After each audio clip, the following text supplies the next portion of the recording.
I'm asking you to decide which ethics matter most, he said. The textbook ones, or the ones that keep people employed, companies alive, systems functioning.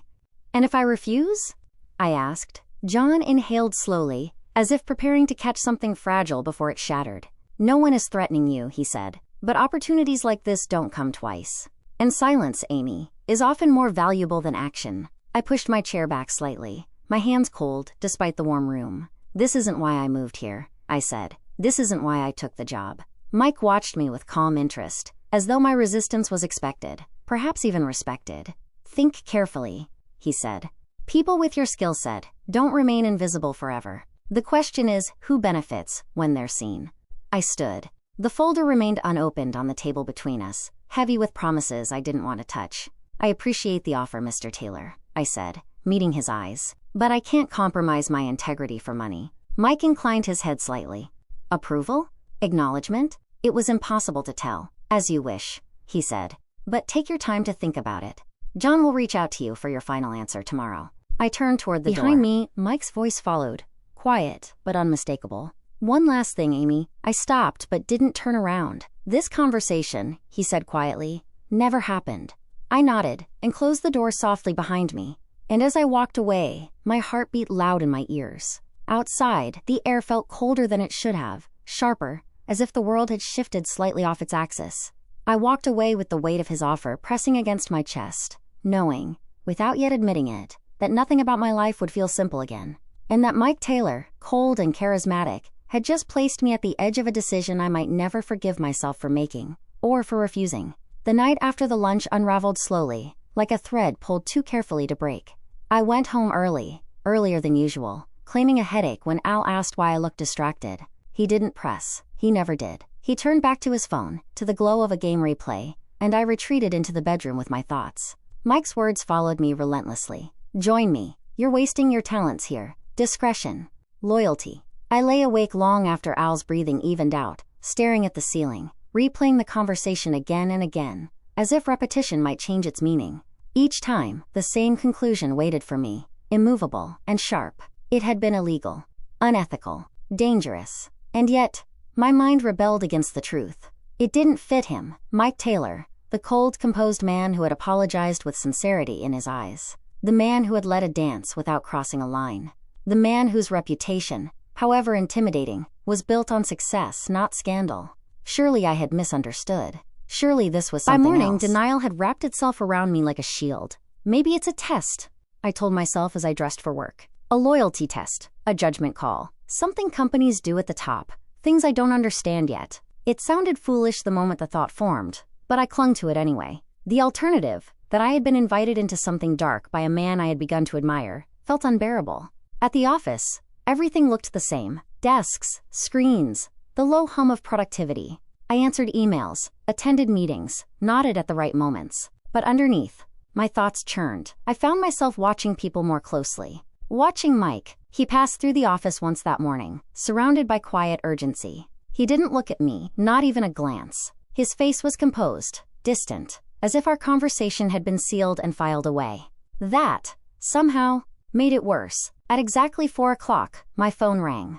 John. I stared at the screen for a full 3 seconds before answering. Hi, John, I said, forcing steadiness into my voice. Amy, he replied warmly. I hope I'm not calling at a bad time. No, it's fine. There was a brief pause, the kind that carried intention. I'm calling to follow up on yesterday.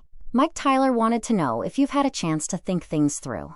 There it was, the moment I had been postponing. Yes, I said quietly. I have. And? He prompted gently, not rushing me. I closed my eyes. I appreciate the offer, I began carefully. Truly, but I can't accept it. The line went silent. Not abruptly, not tensely, just quiet. I understand, John said finally, his voice unchanged, calm, kind, almost reassuring. May I ask why? I hesitated. How much could I say? How much should I? I don't feel comfortable with the nature of the work, I said. It doesn't align with my values. There it was, the truth, stripped of softness. That's fair, John said without missing a beat. Not everyone is meant for that kind of responsibility. Responsibility. The word settled oddly in my chest. Just to be clear, I added, my voice tightening despite myself. This conversation, this offer. It won't affect my position at the company, will it? John let out a small, almost imperceptible laugh. Of course not. You're an excellent employee, Amy. This was an opportunity, nothing more. Thank you, I said, relief washing over me. If anything changes, he added lightly, you know how to reach me. I do. We said goodbye, and the call ended as politely as it had begun. I sat there for a long moment, phone still in my hand. I had refused. It was done. Instead of relief, I felt unsettled, like I had just passed a test I didn't understand, or failed one whose rules had never been explained. Over the next few days, something shifted. John began appearing more often, not conspicuously, not suspiciously, just present, passing by my desk with a nod, standing near the coffee machine, sitting in on meetings he'd never attended before. Always pleasant, always professional. Morning, Amy, he'd say, smiling easily. Good morning, I'd reply, returning the smile, though my pulse would quicken every time. Once, he stopped by my desk. Settling in okay? He asked casually. Yes, I said. Everything's fine. Good, he replied, as if checking something off an invisible list. Let me know if you need anything. I watched him walk away, unease creeping up my spine. Mike, on the other hand, remained distant. He never acknowledged me directly. No lingering looks, no private conversations, just the same cold authority he offered everyone else. If anything, he seemed more unreachable than before, as if whatever bridge had briefly existed between us had been dismantled entirely. And yet, sometimes, when I least expected it, I would feel his presence before I saw him.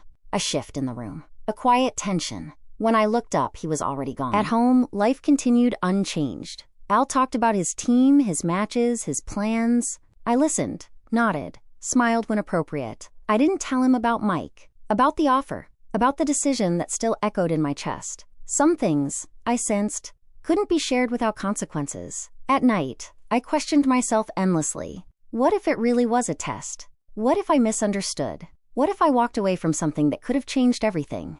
But then another voice would answer, quieter, steadier. What if you didn't? I had seen something in Mike that night at the party, a glimpse of a man I wanted to believe in. A gentleman, someone layered, not cruel. Perhaps that was the hardest part. Accepting that charisma and morality don't always travel together. That charm can coexist with danger. That even the most polished surface can hide fractures beneath. I had made my choice, and though I didn't yet know what it would cost me, I knew one thing with certainty. Denial had been easier than truth, but I had chosen truth anyway.